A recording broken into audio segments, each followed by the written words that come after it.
Aí eu lhe pergunto, nessa suposta entre um caso de um padre, uma mulher e o seu noivo ou o seu marido, quem está errado? O marido, a mulher, o padre ou os três?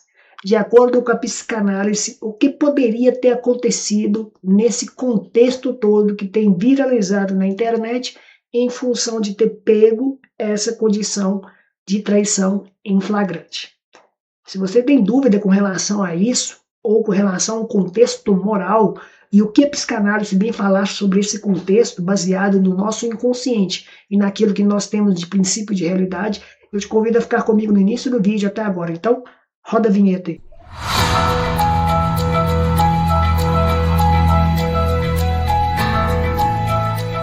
Um flagra que aconteceu supostamente falando entre uma mulher, um padre e o seu noivo, o seu marido. Primeira coisa que nós temos que entender é que nós estamos falando aqui de uma situação que talvez aconteceu de um flagra ou talvez pode ter sido um mal entendido. O objetivo aqui desse vídeo não é você ou eu querer condenar o que aconteceu de fato, mas é buscarmos entender dentro de um contexto relacional o que é importante baseado na psicanálise e baseado dentro também de uma inteligência social e emocional. Então, vamos lá. Nós estamos vendo aqui um vídeo de um marido ou um noivo ou alguém que relaciona com aquela mulher pegando a mesma dentro de um banheiro numa casa paroquial de um padre. Nós estamos vendo ali também o contexto da mídia que se proporciona baseado na condição do padre ou também baseado na condição de traição. São duas coisas que dentro de um princípio moral e dentro de um princípio significativo, nós vemos como valor de relevância para um contexto social. Por que nós estamos dizendo isso? Porque dentro de um contexto social e dentro de um valor social, nós temos que traição é algo inadmissível. Nós temos também que figuras religiosas, por eles serem pessoas representantes daquelas instituições, ou representante talvez até mesmo de Deus, não poderia acontecer isso jamais, baseado nesse contexto que está sendo relatado nos vídeos aí rodando nas mídias sociais. Então nós temos de uma maneira intrínseca e de uma maneira moral que traição não pode acontecer e que uma pessoa religiosa não pode se envolver com uma mulher e nem mesmo uma mulher religiosa não pode se envolver com um homem. Temos isso como um princípio moral e um princípio de valor. Então, quando nós temos isso como um princípio moral e como um princípio de valor, nós vamos falar de duas situações diferentes. Vamos falar do princípio de valor na realidade do sacerdote, em específico, e nós vamos falar no princípio de valor baseado dentro de uma relação específica. Então, primeira coisa, vamos falar do princípio da relação dentro de um valor social. Nós sabemos que dentro de um contexto moral social, falando aqui da realidade do Brasil, lembrando que se a gente for pegar na Europa é outra realidade moral, alguns outros países específicos é outra realidade moral, mas fato é, dentro do Brasil nós temos um princípio moral de que traição é algo inadmissível. Isso é um ponto. Também nós temos dentro de um princípio moral no Brasil, baseado dentro da masculinidade do homem e dentro da feminilidade da mulher, que basicamente nós temos algumas condições importantes. Eu não estou dizendo que isso é ao pé da letra, é 100%, mas são condições importantes que acontecem dentro do contexto social. E o que seriam essas condições importantes? Por exemplo, a mulher hoje, por ela ser mulher, por ela ser a feminina na relação, ela tem opção de escolha. Por que opção de escolha? Porque a mulher ela pode se dar ao luxo de escolher qualquer homem. E quando eu falo uma mulher que tem uma inteligência emocional, uma mulher bem cuidada, uma mulher de uma certa maneira dentro de uma média equilibrada de uma sociedade comum. Eu não estou falando aqui de fragilidade, nem de complexo de inferioridade, nem de como a mulher se vê. Eu estou falando dentro de uma régua, de uma média comum. A mulher tem o poder de escolha. Ou seja, a mulher ela escolhe com quem ela quer fazer amizades, a mulher ela escolhe com quem ela quer se relacionar, porque ela tem esse valor agregado dentro de um contexto social que, de uma maneira intrínseca para a gente, já é algo natural.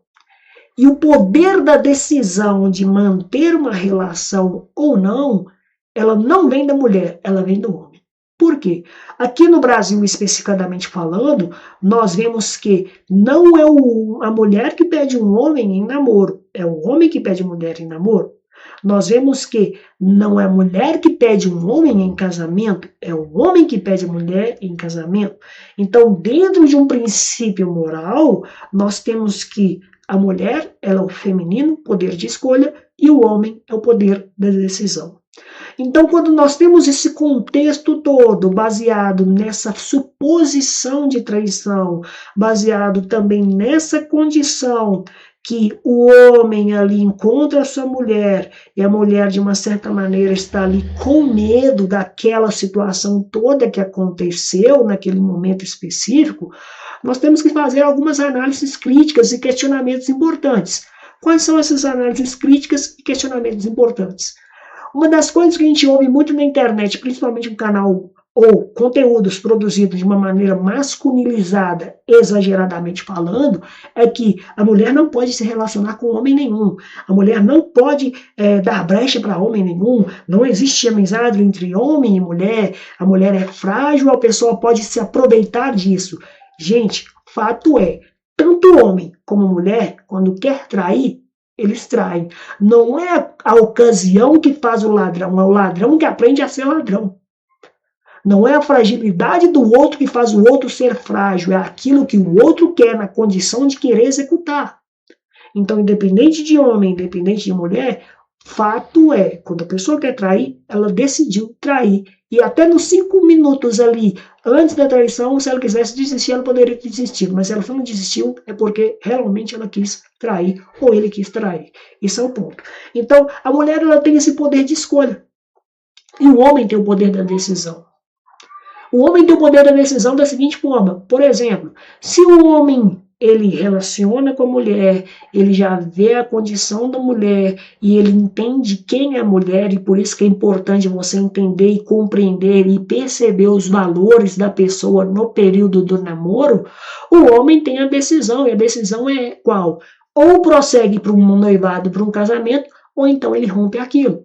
Ah, Fernando, então significa que a mulher não tem essa decisão? Tem também. Mas fato é, quem pede em casamento não é a mulher, é o homem. Se a mulher pede um homem em casamento, inverteu os polos. A mulher está sendo masculina, o homem é o feminino. Então, nós temos isso como premissa. É o homem que pede, não a mulher que pede em casamento. É o homem que pede namoro, não a mulher que pede namoro. Mas, se no contexto de relação a mulher perceber que não pode se migrar para um casamento, ela também tem esse direito de decisão de falar, não quero. Mas o homem também tem essa decisão de também falar, não quero. E isso é num contexto geral, é num contexto de relação, é num contexto de valor, é num contexto daquilo que você já conhece a pessoa. Por isso é muito importante, antes de você casar, você conhecer de fato quem é a pessoa. Passando no mínimo um período ali de 2 anos, aí eu vou pegar um padre, que para mim é padre mesmo, não querendo julgar esse outro padre, porque eu não sei de fato o que está acontecendo, mas um padre que dizia muito, já até o nosso falecido Monsenhor Jonas Abib da Canção Nova, ele dizia aqui, namoro tem que durar mais ou menos 3 anos, passou disso, já passou muita coisa, porque 3 anos ali já é um período muito bom para você conhecer o mundo da pessoa, a pessoa conhecer o seu mundo, a pessoa saber quem você é, e você saber quem é a pessoa, e dentro de um equilíbrio emocional, você tomar uma decisão. Independente dos erros, independente da pessoa, dos defeitos de caráter, eu ainda quero estar junto dessa pessoa. Esse é o ponto. Então, dentro de um contexto, nós temos que fazer alguns questionamentos. E o questionamento que eu coloco para vocês é este. Será que esse homem, ele realmente conhece a sua mulher? E a pergunta que eu faço para o lado feminino, será que a mulher realmente conhece o homem com quem ela está se relacionando? Será que os dois têm o poder de decisão de romper ou de prosseguir, ou será que os dois entraram numa concordância emocional de que, mesmo com seus defeitos de caráter e mesmo com seus valores de caráter, ainda conseguem manter esse prosseguimento de relação adiante? Isso é um ponto. Baseado nisso, se você concorda, você rompe. Se foi um erro de fato. Se você conhece a pessoa, tem os valores da pessoa e acredita que ali pode ter acontecido alguma coisa, você toma como uma premissa de discernimento, olha com muita cautela, muito cuidado, para você ver se essa decisão talvez não seja algo que vai te prejudicar, baseado em uma condição equivocada. Beleza? Beleza. Isso é um ponto. Agora, o outro ponto do lado do sacerdócio. O sacerdócio é uma pessoa fez uma vocação, é uma pessoa que tem um valor também emocional e social dentro da sociedade, e é um homem também que fez uma escolha. E qual é essa escolha? A escolha de levar o evangelho, de conduzir as pessoas para o rebanho de Jesus Cristo, de uma certa maneira falando. Mas a partir do momento quando este homem ele enfraquece dentro desse valor que ele escolheu, baseado dentro da sua escolha, esse valor, essa fraqueza, ela não aconteceu de um dia para a noite. Ela foi algo gradativamente acontecendo aos poucos. E de uma certa maneira, quando isso não é tratado, isso é algo prejudicial. Mas fato é, o momento do ato, se aconteceu ou não, também é decisão de escolha da pessoa. Não é justificativa da sua fraqueza, é decisão da sua escolha. Porque ninguém faz traição de uma maneira inconsciente. Pode até ter um inconsciente guiando ali, mas faz com consciência do que está acontecendo do fato. Então, nós temos que, este homem, por ser um sacerdote e ter um valor de relevância dentro da sociedade, algo de uma certa maneira, dentro dos valores do evangelho que ele tinha, se perdeu. E a pergunta dentro de um contexto espiritual, que também não deixa de ter um valor emocional, é: o que está sendo perdido? O que não está sendo falado? O que não está sendo orado em função da sua fragilidade humana? Porque quando nós pegamos no contexto espiritual e principalmente divino, baseado no Evangelho, baseado na figura primordial que é Jesus Cristo, nós olhamos Jesus Cristo como Deus e como homem, e ele realmente é Deus, ele realmente foi homem, mas esquecemos do Jesus humano. E o que é o Jesus humano? É aquele que lá no Monte Getsemane, reunido com Pedro, Tiago e João, quando começou a suar sangue, antes de suar sangue, ele disse: a minha alma está aflita.